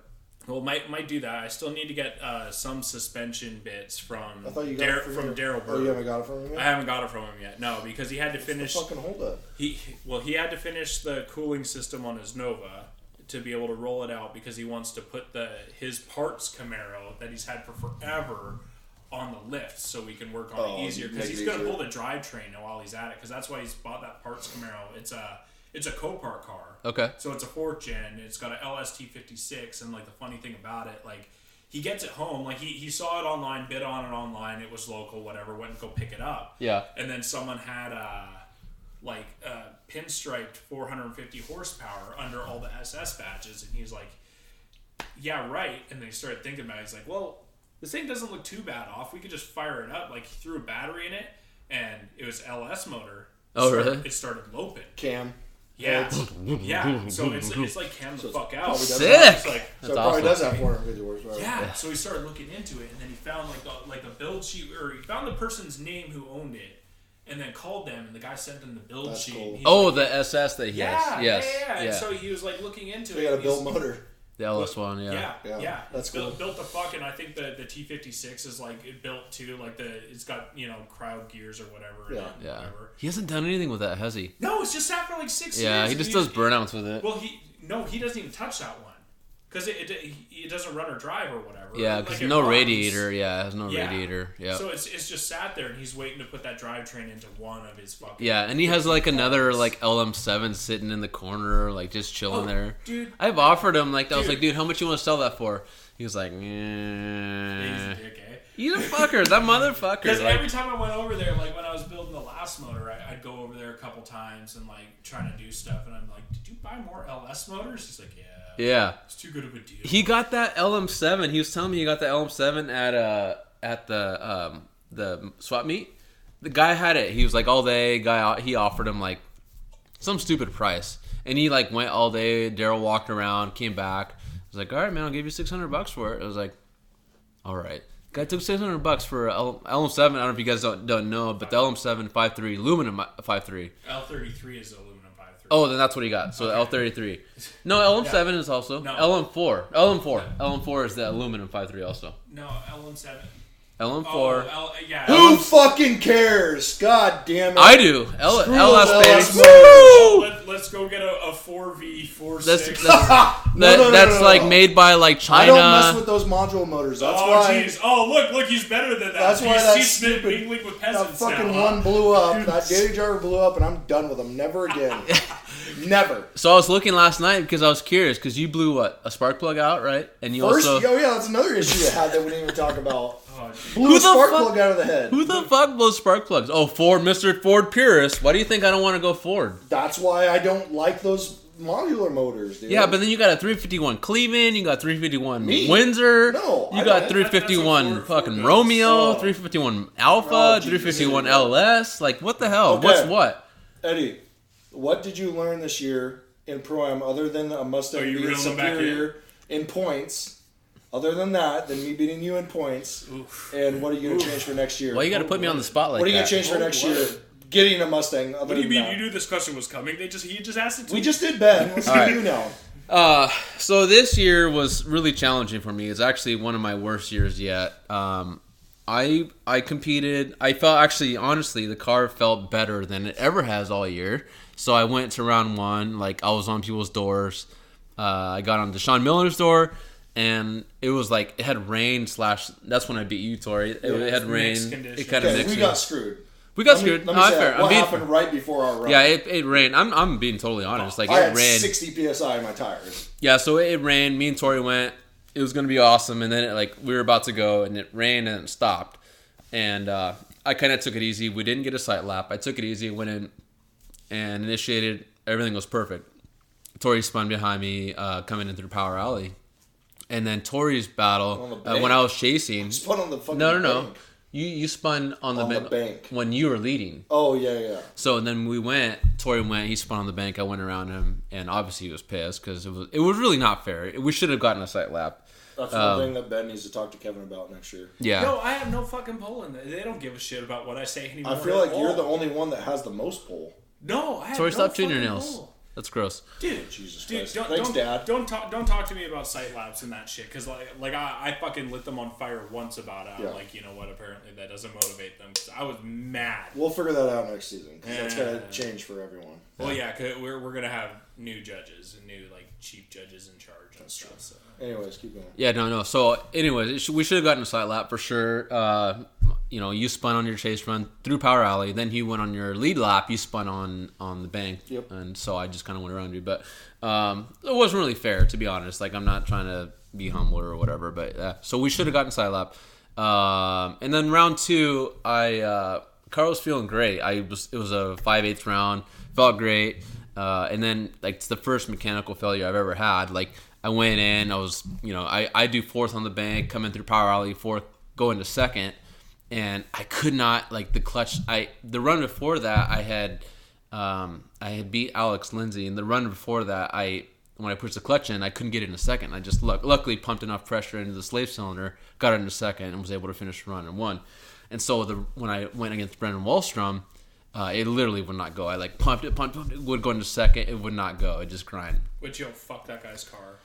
Fuck that guy's car. It's so fucking fast. Well, it was technically Brody Goble's car. Yeah. He's that guy so we're making fun of Brad earlier. So he bought Brody Goble's car, and then Keith bought Brody Goble's car. Now it's but it's the Brody Goble hand me down. It's so which I was thinking about this the other day, which is I think so. I know what Sean Miller's doing, but I don't know what he's doing. Brody? I didn't ask him. No. Brendan? I don't think so. Yeah. I drove with him like last week, and I didn't ask him. We kind of kicked it a little bit, but I was still just like, he was at like 100 feet away in the pits, and I was just like, fuck you. That car's fast. No, you told us. You messaged him on the group chat. Did you guys know that the guy's fast? Yeah, no fucking shit, dude. Especially on I didn't know, like, hey, did you guys know this? I'm like, hey, I don't know if you guys noticed, but... Especially on Achilles, because he was running Achilles last round 5, wasn't he? That guy. Yeah. Yo, did you see the course that we were running in Mission? It wasn't a long course. I didn't see it, It was a long course. He got 2 laps out of a pair of tires. It's similar to Park, that's as far as the layout, kind of the style. Way shorter. Yeah. Way shorter. That's like crazy. The first half of Park. Yeah. He was running Achilles? Like pulling away from... Oh, okay. Yeah. So he must have bought a shit ton of Achilles then, if he was still burning Achilles up. Yeah. Yeah, that car is stupid fast, which is crazy. I was just thinking about this the other day, is that Brody had told me that when he built that car, it was like made like 550 wheel. And that engine has not been rebuilt since he built it 5 years ago. The rocker that he had to do for round five, that's it. Which is insane. Because I was talking to Brad, we were at SEMA last week. He's like, yeah, I'll probably run Dylan's car this year. I'll run my car. It's his car now. He's like, and then I'll probably send it out to Thompson and have it rebuilt. I was like, you realize something, that Brody has not had that engine rebuilt in like 6 seasons. Is that Thompson Motorsports engine? Okay. Yeah. I think it's a 416 stroker or something. I didn't know that. I thought it was just a built LS. No, No, Dylan Dylan put a Thompson's in it. No, not Dylan's. The one in Brennan's. Oh, Brennan's, yeah. It's just a built LS. Yeah. With the high comp. It's a 13-1 or something. But what I was saying is that Dylan's car is a high same thing, high comp stroker LS. Well, it's running nitrous. Moneybags Brad should just go buy a spare motor and shit. Yeah, fucking Brad. I can't wait to have him on next week. Either next week or the week after. Shit about being Moneybags. Well, because he was debating on, should I just rewire the whole car or should I, Yeah, we'll have to get in here and talk. We should call him real quick. Yeah, let's see if he'll answer. Let's call him and say hi. Is that what you want? You guys keep talking. Why You guys keep talking. Why not? Okay, so what the fuck? Do you have to be anywhere? No. Kinda. What time is it? Nah, It's it's 2:23. Ooh, I'm getting close. No, you don't have to be anywhere. No, I do have to be somewhere. What do you gotta be? Is it really important? Is he your kid? No, yeah, Tell him to walk. my wife is like working tonight and she has to leave soon. Should we call her? No. See if she can accept it. No, she does not want to come on this. Okay, what do we want to talk about? What did your you missile learn? car versus... What did you learn? We can't get into that. Eddie's not done yet. Yeah, fuck that guy. He's doing stupid Yeah, shit. no, What I did was you just learn? saying that what I learned is just that, like, my cars, I loved it. I really did love the GTO. I love the way it looked. And it's just a big car, honestly. It could be a 4-door car. It's a coupe, but it could be a 4-door car. So, depending on who you ask, it was technically supposed to be a 4-door car, but then they're just like, yeah, let's erase those second set of doors. I love the way it sounds. I love the way, like, it felt good, other than the steering. Like, the steering this year felt better than it ever has up until round 4 when I crashed in the wall. And then I couldn't. Right before the season started, you're like, yeah, I actually got this dialed in. It's sick. And I felt good. I was on people's doors. Like, I felt really good. And then after that, it was just like, God damn it. Like, I'm over it. It's just like that girlfriend that you have. You try to make work, and you're putting all the effort in. You're like, come on, baby, let's do this. And then it's just down. And then it just like, something just takes a turn for the worse. And that's how I felt. Like, I was just like, I'm done with this car. She's like, hanging out with Tyrone. You're just jerking off. Yeah, pretty much. Like, I was last night in the garage, and I'm like pulling the nitrous off. And I'm like, fuck. Like, I put a lot of fucking work into this car. Like, I put a lot of time, and you guys were giving me shit because I was like, I put a lot of money. So I think I've got probably, parts wise, I'm into it 18 grand, just parts. And you guys were giving me shit about it, but that's not including like the labor that I put into this car. Like, Eddie acts like a victim. He brings this on himself. And so like, I put a lot of time into this car, like nights of like my daughter's sleeping, my wife's sleeping, I go out in the garage, and I like 3 hours in the garage, 4 hours, and here it is, 3 or 4 o'clock in the morning, and a lot of nights of that, and you're like, then you start realizing like your time is worth a lot of money.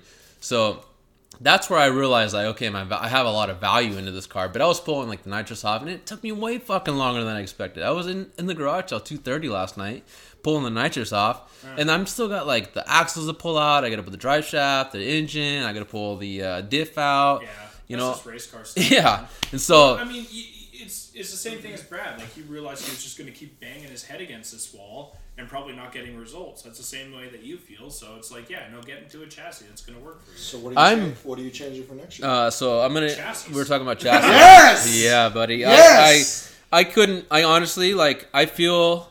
Going into this Mustang, I literally feel as excited as I was when I was excited to start drifting. That's how excited I am about getting into this car. And like when you won a championship. When I won a championship, Mustang, yeah. Like which is the same platform. Yeah, and granted, the car, I love 4.6s. They sound amazing. They sound so good. The firing order is awesome, but they just don't make that much power. I was even looking like doing like a supercharger. No. I want to do like even with a supercharger, like the supercharger with a Vortec on a 4.6 doesn't even make as much power with my LS NA. Right. And so it's just like, why am I going to waste 400? Wouldn't you? 370? I'm looking at 370 tops. With what a with the Vortec supercharger at APSI, and with my LS right now, I'm from like I've read like at least 10 forums. They all make 380 or above with my setup. Yeah. So you never dyno there, right, I never had a dyno. I just had it street tuned, and it runs perfect. Like it runs good oil pressure and everything. And so I just assumed that, I just figured it's just easier to put the LS in than to try to make the 4.6 work. So, yeah, I'm going to switch platforms. I'm super excited. Like I said, I'm as excited as I was when I first started drifting. Front steer car. It's going to be awesome. So, yeah. So what did you learn, Tory? So, I had a stock 2005 Mustang GT. Yeah, you had a hard year. I had a rough year because you guys got to understand that I was building this car, my main Pro-Am car, my red car. So the red car, yes. 427 stroker. I was building it this whole Pro-Am season, and it is so frustrating to not be able to drive it, right? So before the season started, I bought this S197, this purple car. I call it the purple car now. It's got the the chameleon wrap or whatever. I bought this car from Cole. Great deal. Paid $4,000. Okay. You guys understand that I have a car that I paid $4,000 for, and I put a $350 roll cage in it. Let's say $350. Put it in myself with my buddy, Pro-Am legal roll cage. Okay. I qualified every single round. Mm-hmm. Some people here can't say the same thing. This is true. Yeah. Yeah. Not gonna name any names, but Eddie can't say the same thing. I can't say the same thing. Same with Ben. 00. Okay. So I qualified every round. Okay. How many battles did you win? I won 0 fucking battles. Okay. Because I lost to Eddie and Ben. All right. Okay. Well, and everyone. And everyone else. Alex Lindsay. I almost beat him. I think I went one more time with him. Yeah, you went fucking dirt drop and fucking get her done, son. Yeah. When you guys, just let me give you guys one piece of advice. If you ever go in the dirt, just hammer down. Yeah. Because it looks so much cooler. Yeah, it's way fucking because you know you're going to lose, so fuck it. Why not just hammer down and make it look do man cool? Shit. Yeah. So, qualified every round. I'm very happy with it. I would have been happier if I had won one battle at some point during the whole season. So one thing I learned is that a 200 and what do you think to the rear wheels that 3-valve? The 3-valve? 3-valve, it's probably 200. Yeah, it's probably a 230. 230, yeah. It's under 250. Yeah. So 230 horsepower 3-valve Mustang was able to qualify in Pro-Am.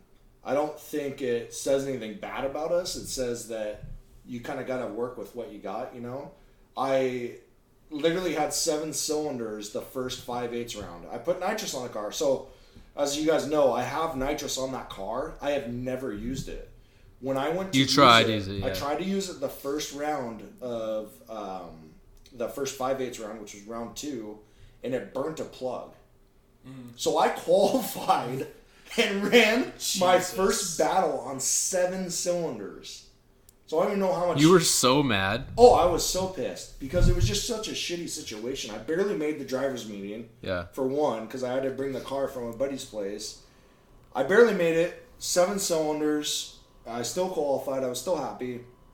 But overall, the one thing that I learned is that in a practice car, it's very frustrating to try to compete against other people in well-built drift cars. Right. I mean, when you're showing up against people who have purpose-built cars. Correct. And you don't even have an angle kit on your piece. No. What's up, dog? Oh, dude. Oh, here we go. Are you guys recording right now? Yeah, you're live, Brad. What's up? What's up? We What's just up with Whoa, baby! Oh, my God. Oh, look at that sexy beast. Look at the weather. Since you guys can't it's see, 90 degrees. Brad's on FaceTime right now. I'm just getting fuel down in L.A. I stopped at a buddy's place. My buddy's going to tattoo my thing. Your butt cheek? Yeah. My back. Sick, Your back, dog. your pussy, and your crack? I don't know how well you can hear me. I can hear you great. But fuel is a cheap $4.39 a gallon. Holy fuck, dude. That's like And $1 more. I got to run it twice because it'll only do $100. Jesus. That's only $1 more than here.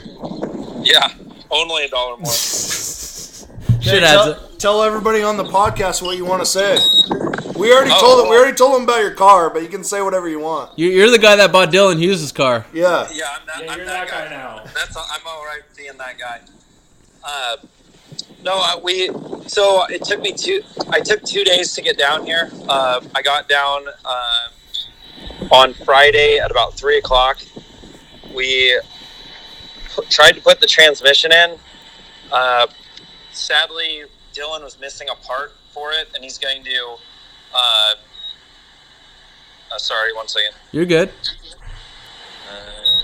He's buying gas, guys, in case you didn't know. But yeah, so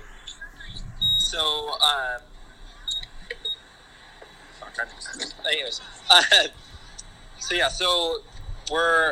we were putting it in. We were trying to put it in. We went to Rad Dan's shop. He didn't have the part, so he's ordering me the part because it's in a trailer, a certain race team's trailer that is holding a bunch of his stuff.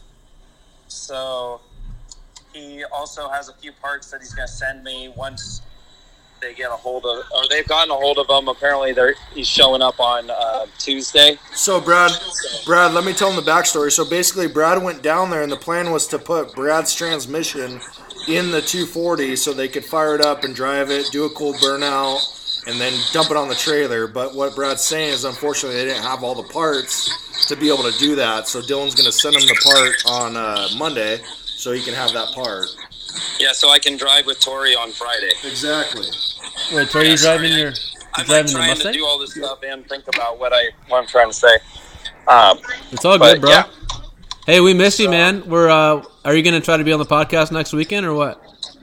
Yeah, I'm down. I'm driving on. The plan is to drive on Friday and Saturday, and maybe we can do it Sunday. So we have a rental on He's not really Friday. paying attention. Brad and I have a rental on Friday with actually like 10 cars. It's a big rental. It's 3 to 9 p.m. So if anybody wants to come and sit in the stands and watch Brad do donuts in his Mustang and spin out, Mustang, in his 240.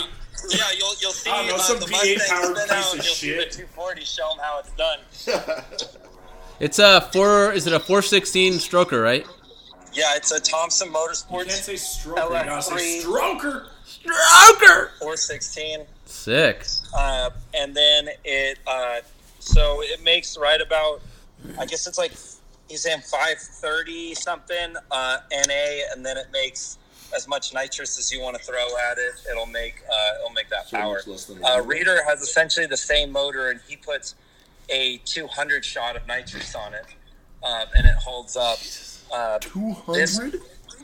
This one's set up to do make 600 horse. So what is that? Like a 60 or 70 shot of nitrous on it. So it's not much. It's tuned on an LS1 ECU with like a Holly window Nitrous Express window switch. Okay. For running the nitrous. Sick. So it's pretty simple. It's really well done. Like, just looking at the car, we went over a bunch of stuff. It's just such a beautifully fabbed car. Beautifully. I mean, you wouldn't expect anything different from Dylan. So Yeah. Cool, man. Well, we're getting close to wrapping this thing up, and we just wanted to give you a shout. Hopefully you drive home safe, and we will probably see you next weekend, hopefully. yeah, for Cool. sure. All right, brother. We'll see you. All right. Drive safe. If you need anything, holler. All right, man. All right, Later. see ya. Bye, bitch. Yeah, man. We're excited for Brad. We had to get close to wrapping this thing up. We got the top 10 questions. Okay. For Oh, Tory. we got 10 questions. Holy shit. We got 10. There's no way. No, it's the podcast top 10. These are the top 10s that yeah. kind of influence from like the Chief and Sean. They always had 10 questions. I don't know if this is actually 10 anymore, but whatever. But where are you going? You sit back down. I'm gonna situate my pants. He's got fucking ball issues. Yeah, is the swamp in your pants right now? No, my Not sack. At home? My sack was split between my. Anyways. All right. Ready? Is this like rapid fire? Or what's this? Rapid fire questions. Okay. What was your first car? 1993 Chevrolet Blazer, 4-wheel drive. Oh hell yeah. Yep. Jay-Z or LS? Neither. You gotta pick one. Jay-Z. Wow, you're that against LS motors that you'd pick a Jay-Z. 100%. That's rough. Barra. Do you like being the lead car or the follow car? Follow, because I like to be up in everyone's shit and on their door. That's right. You heard that. Tori likes to be in people's shit.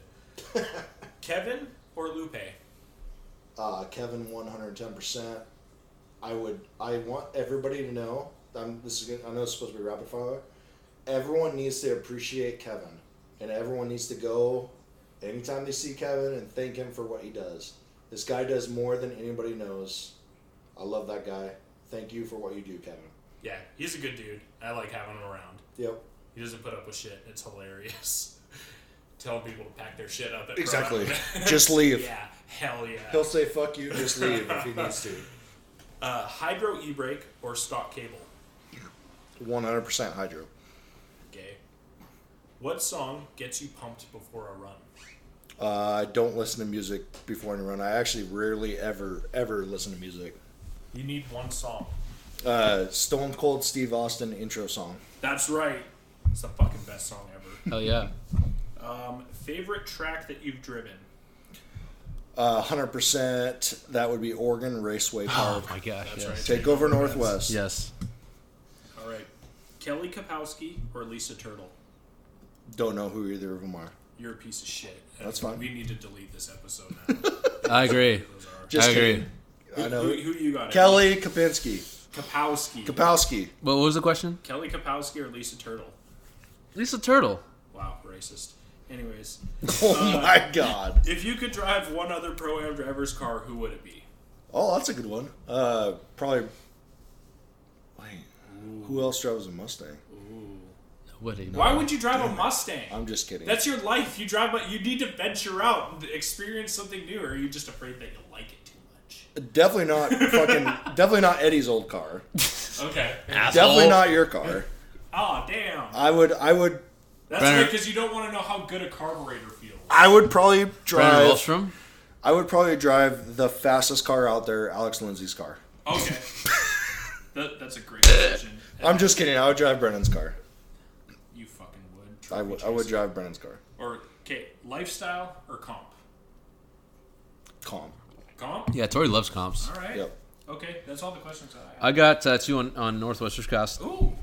One is who here's been on acid on track? Who's here's been on acid on track? Oh, who wrote this, and are they having a stroke? Curtis.drives. Man, English, please. I have no idea what that means. I want to read this now. Who's been on an acid Read track? it how it says. Who here's been on acid on track? So this is Eddie having a hard time reading So- today, Junior. Whoever that is. Curtis.drives. I've never been on an acid You've never been track. on acid? You never been on drugs on track? Nope. Never in my life. Yeah, me neither, guys. Right? Yeah, I I mean, do that. Yeah, no, never. DJ Drifts. How is the solid axle life in Pro-Am, and would you choose a different platform if you could go back? If I could go back and choose a different platform for Pro-Am or Grassroots, I would not. Really? I would not even choose an IRS car. Really? Yes, correct. Interesting. Because I feel like, some people will think that I have to work harder because it's a solid axle, but I don't. It's not that. It's kind of like a set it and forget it type It of thing. is. Because with the IRS car, you got tow, you got Toe, camber. whatever you Yeah, need. you can't fuck with those settings. No. Well, this Yeah. is my No, life. you just hammer down. You You can, change air pressure. but it's sketchy. Because circle track racers back in the day used to heat up the axle tubes. Yes. so they can get like a degree of camber. Okay, but it's like they were just wiping bearings out. I can get up to an 1/8 of toe in the rear if I wanted. How? It takes some work and it's not legal, but I can. It's Okay. kind of exactly what you said. You take your point on your diff, and you take your point closest to the end of the axle, and you do a rod, and you heat it up, and you extend it. I mean, but it's basically a set and forget it. It's not worth it. It's basically bending the axle is what it is. Yeah. Okay, so it's not worth it for a 16 or an 1/8. If I was to go back and change it, I wouldn't. I would keep it the same. I have no issues with it. How it is in Pro-Am, I believe that was the question.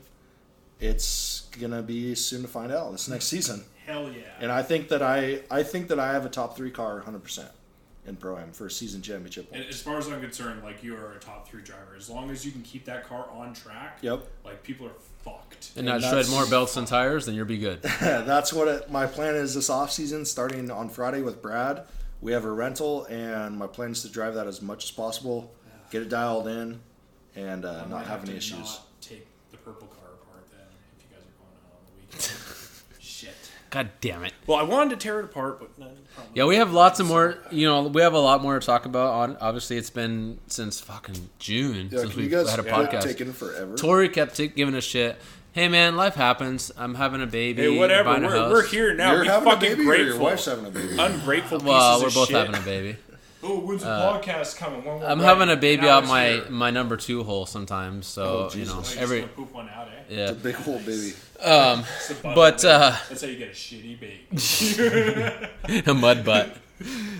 So we're gonna try to do one every other week from now on. Honestly, I know we've talked about Yeah, we doing always it. say that. We always say that, but no, I'm pretty committed now that it's the off season. There's really no reason why we can't. If we're gonna try to shoot for every other week, if not every week, when we can. So if you guys can just stay tuned, I mean, hang in there. I know you guys. It's been a long stretch since we've had one. We were gonna try to do one at Northwest Trick Pass. We were gonna try to do one at Takeover. We But should Ben have. was But Ben was pulling fucking wieners out of his fucking pocket. You fucking So nerd. we couldn't. Yeah. Pocket dog. I even said something about it. I'm like, let's go do it. And we're Yeah. all like half-assed. I know. Drunk. Dude, I was 3 sheets in It would have been awesome, As soon as though. I pulled off track at the end of the day, I think I like stone colded like 4 beers. I'm just like, oh, okay. Bro. This is rough. You were hammered. Yeah, it was I'm- sick. What am I at? I was like, let's now that I realize how many holy shit.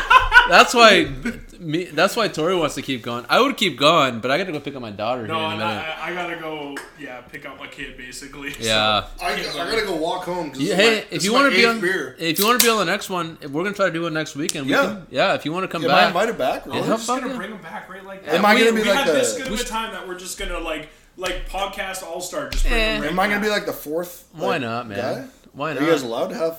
It's Oh, all it could good. be like that other driftcast where I'm just like in the back and I just yell shit. Yeah, that's fine. Could be okay. I mean, we can do. We didn't really get a full podcast, and we're only an hour and 40 minutes. Well, so I mean, that's a pretty significant amount of time, but I mean, we've always run them at like 2.5 hours. two and a half. So But yeah, I gotta go, so. yeah, we'll do one. Ben's. If anybody didn't know, Ben literally has to drive to Canada to get home. Pretty and much. It's like 4 hours. So Yeah. Yeah, deal with it. Well, me and Tori live in Monroe, like real people. So I mean, Yeah, you're a stone's throw. You basically got like the cans with a piece of Bro, string between your two houses. we got a fucking deal on this house. Like this house that we asked to buy it back in July. They asked $440 in July, and they sent us an email in September saying, "Hey, you guys can buy this house for I don't know. My wife's probably not gonna like this, but you guys either have to buy the house for $404.8 or you have to move out." I was like, deal. Let's fucking make it happen. I was like, $404.8. We were walking into equity of this house already. Yeah. So we're like, yeah, deal. All right, I'm good. I'm sold. I got 3-car garage. I got RV good parking. little neighborhood and Good. stuff. No HOA. I can see the Oh, track. Yes! Yes, dude. No HOA, yes! It was a no fucking brainer. My neighbors are cool as shit. Yeah. Like, cul-de-sac. There's no yard, but I have a view. Like, I don't know if you guys have. You don't I'm need sure. a yard. Yards are dumb. Yeah. Yards are for fakes.